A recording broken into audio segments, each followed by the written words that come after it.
네, 조배수 의원입니다.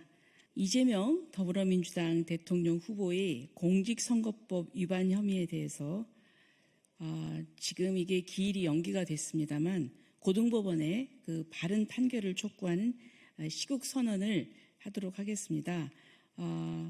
하실 분들을 제가 소개하도록 하겠습니다. 거센 파도를 이기는 모래알 연합, 약칭 거모연 연합에서 오셨습니다. 우리 거모연의 대표이신 원천교회 담임 목사이신 박원순 목사님 인사하시고요. 예, 그다음에 예배하는 교회 담임 목사이신 서로준 목사님, 네, 그리고 민영 선교회 대표 목사이신 최영선 목사님, 네, 그리고 또 이명자 스님, 네, 그리고 또 원광보건대학교 학생인 김지성 학생 소개합니다. 자, 그러면 지금부터 성명서 낭독을 우리 박원순 목사님 주제로 하도록 하겠습니다. 방금 소개받은 기독교 대한감리회 소속 원천교회를 담임하고 있으며 거센 파도를 이기는 모래알 연합의 대표로서 섬기고 있는 박원순 목사입니다. 제가 잠시 발언을 하고 그리고 우리 설호진 목사님과 김지성 학생께서 성명서를 낭독해 주는 것으로 이렇게 오늘 순서를 갖도록 하겠습니다. 먼저 우리 대한민국 5,200만 힘들고 어려운 시대를 살아가고 있는 국민 여러분 모두에게 이 세상을 창조하신 하나님께로부터 은혜와 사랑과 평강이 넘쳐나시기를 축복합니다. 국민 여러분, 여러분들은 한 번쯤 바닷가에 가보신 경험이 있으실 것입니다. 그 바닷가에 가면 때로 거센 파도가 일 때가 있지요. 그 거센 파도를 이기는 것이 무엇인지 아십니까? 첫째는 모래알입니다. 하나님은 모래를 두어 바다의 한계를 삼으셨으며 그것으로 영원한 한계를 삼으셔서 파도가 거세게 일고 있지만 그것을 이기지 못하며 파도가 거세게 뛰놀지만 그것을 넘지 못하게 하셨다라고 성경 에레미야서에 기록되어 있습니다.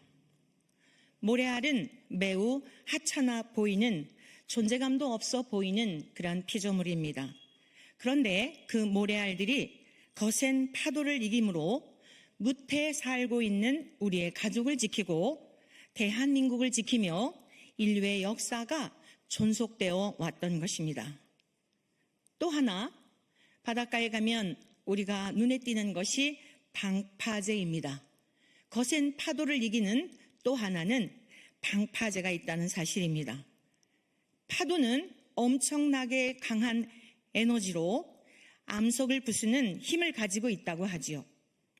사람들이 흔히 생각하는 파도는 저와 여러분들이 바닷가에 가서 경험한 그러한 파도는 해수욕장이나 또 그런 그 넘실대는 파도들이 작은 것 같지만 그 파도는 자연적으로 형성된 방파제에 의해 엄청나게 약해진 파도가 최종적으로 해변에 도달한다고 합니다. 뿐만 아니라 바다 한가운데 세우는 인공 건축물이 있습니다.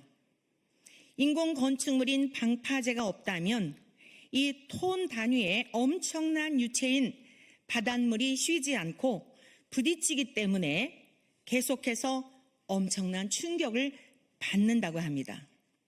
파도의 힘을 상쇄시키는 방파제가 있기 때문에 모래알이 막아낼 수 있다는 것이지요. 제가 지금 무엇을 말씀드리려고 잠시 바닷가로 여러분들을 안내하였는가 하면 우리 지금 대한민국은 이 세상이라고 하는 거대한 바다와 같은 이 대한민국의 현실 속에 엄청난 파도가 일고 있습니다. 거짓과 기만과 술수와 위선과 가식과 이 엄청난 파도가 대한민국을 삼키려고 넘실대고 있는 것입니다. 특별히 정말 마음에 우리 국민들이 다 마음에 울화를 갖고 있는 것 중에 하나가 무엇인가 하면 사법부가 공정한 판결을 하지 않고 공정과 평등한 판결을 하지 않고 상황에 따라서 또 정치적인 판단을 함으로 말미암아 얼마나 많은 절망을 느꼈는지요. 사실 제가 오늘 이곳에 올 수밖에 없었던 것은 가슴 한가득 울화가 차 있습니다. 슬픔이 차 있습니다.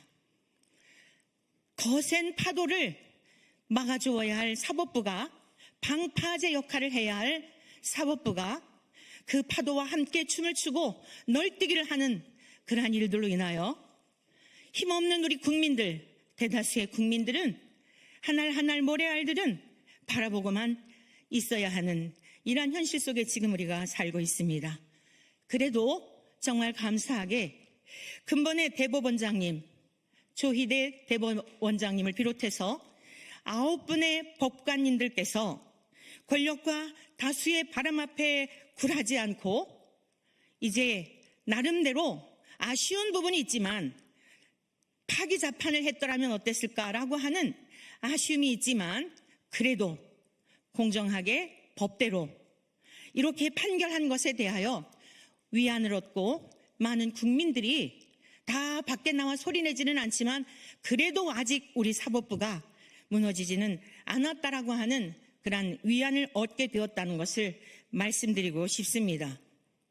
많은 국민들이 하나의 모래알들이 되어서 이 거세게 불고 있는 이 다수당의 폭거로 인하여서 얼마나 많은 국민들이 밤잠을 이루지 못하고 어제도 제가 상담 전화 한 통을 받았습니다. 90이 가까우신 어르신께서 머리가 아파 잠을 잘 수도 없고 병원에 가도 이유도 없이 너무너무 고통 중에 있는데 오죽하면 저에게 저 멀리 부산에 계신 분이 전화를 하셨겠습니까?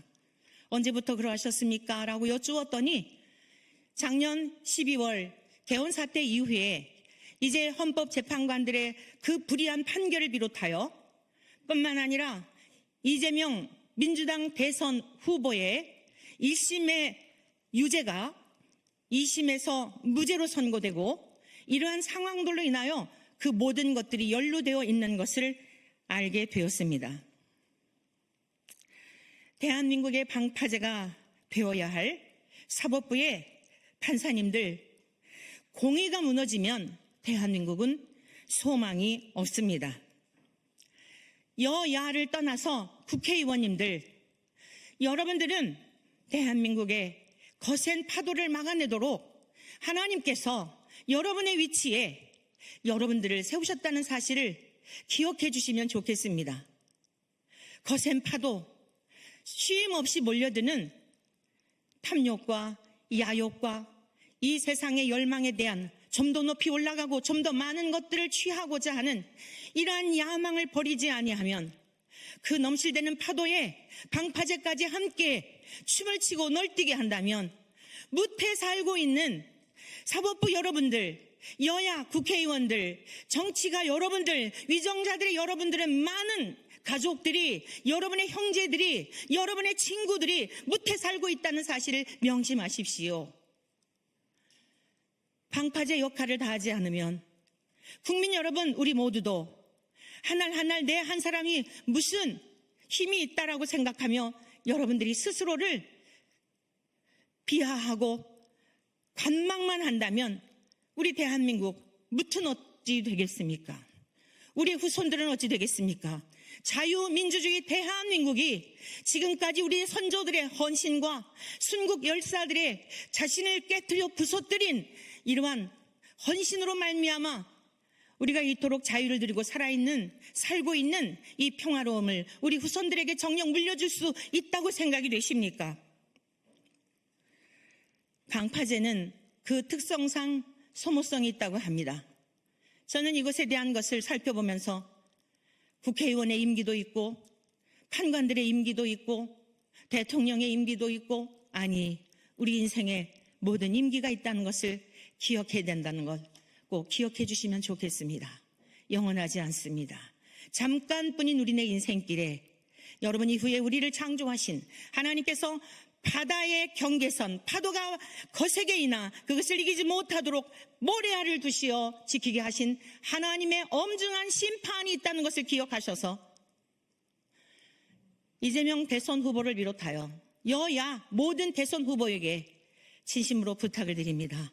국회의원들과 국무위원들과 사법부의 판관들과 각계각층 지도층에 있는 여러분들에게, 아니 우리 대한민국의 아버지들에게, 어머니들에게 때로는 방파제 역할을, 때로는 모래알의 역할을 잘 감당해야 우리의 귀한 후손들이, 우리 선조들이 물려주었던 이 복된 삶을 누릴 수 있지 않겠습니까? 거센 파도를 이기는 방파제가 되어주십시오. 국민 여러분들도 나 하나 별 볼 일 없다고 생각하지 말고 눈을 크게 부릅뜨고 정말 내가 어떠한 판단을 해야 할지, 어떠한 삶을 살아내야 할지, 우리 후손들에게 무엇을 물려주어야 할지 하나님께서 우리 모두에게 깨닫는 은혜와 분별할 수 있는 지혜를 주셔서 위기에 처한 대한민국이, 침몰 직전에 있는 대한민국이 소성케 되는 역사가 있기를 진심으로 우리 하나님 아버지의, 그리고 우리 주 예수 그리스도의 이름을 빌어 축복합니다. 고맙습니다.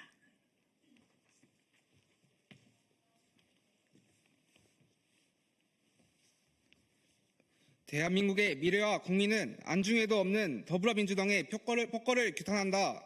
더불어민주당은 윤석열 정부가 들어설 때부터 탄핵을 주장하다 결국에는 헌재 합작으로 그 뜻을 이루었다. 부정선거의 논란 속에 192석이라는 의석을 차지한 후 입법부와 사법부까지 장악하였다. 이제는 행정부까지 장악하여 1인 독재체제와 일국 일당체제를 꿈꾸며 온갖 악법을 제조하는 그 악행은 점입가경이다.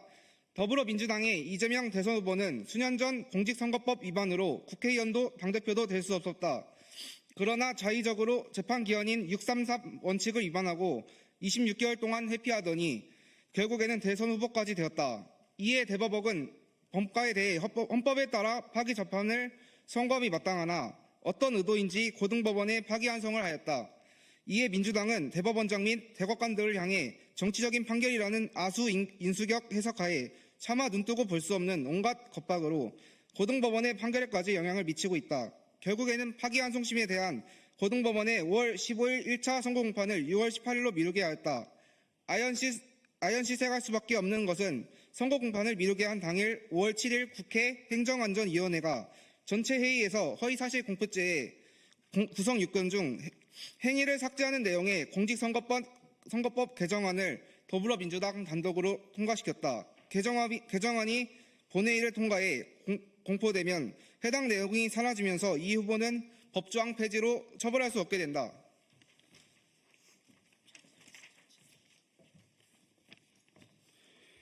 오늘의 이 사태는 민주당의 대선 후보가 1심에서 유죄 선고를 받았으나 2심을 맡은 고등법원에서 정치적인 판결로 무죄를 선고한 까닭이다. 역사는 길이길이 윤석열 전 대통령의 탄핵에 불이한 판결을 한 헌법재판관 8인의 재판관들을 비롯해 2심에서 무죄를 선고한 최은정, 이예슬, 정재호 판사의 오판을 길이길이 논할 것이다. 따라서 우리는 자유민주주의의 대한민국의 존립이 소수의 탐욕과 불의와 불법, 거짓과 기만과 술수의 바람에 휩쓸려 침몰 직전에 있는 때에 다음과 같이 촉구한다. 하나, 더불어민주당은 편법과 불법으로 집권 여당이 되려고 온갖 악법을 제정하며 법대로 판결한 대법관의 조희대 원장과 대법관들을 겁박하는 악행을 멈추어라. 하나, 이재명 대선 후보는 정정당당하게 재판을 받으라. 떳떳하면 왜 재판을 기피하는가? 하나, 고등법원을 비롯해 사법부는 명예를 귀히 여기고 비루한 권력의 하수인이 되지 말라. 좌로나 우로나 치우치지 말고 헌법대로 판결하여 정의와 공의가 하수같이 흐르게 하라. 하나, 국민들은 학연, 지연, 인연에 따라 맹목적으로 투표하지 말고 대선 후보들의 사상과 삶의 열매와 행적을 보고 투표하라. 하나, 선관위는 부전선거에 대한 의혹을 제거하여 우리의 후손들이 자자손손 대대로 자유민주주의의 대한민국을 자랑스럽게 여기며 살도록 정직으로 지켜낼 것을 촉구한다. 2025년 5월 8일 거센 파도를 이기는 모래알 연합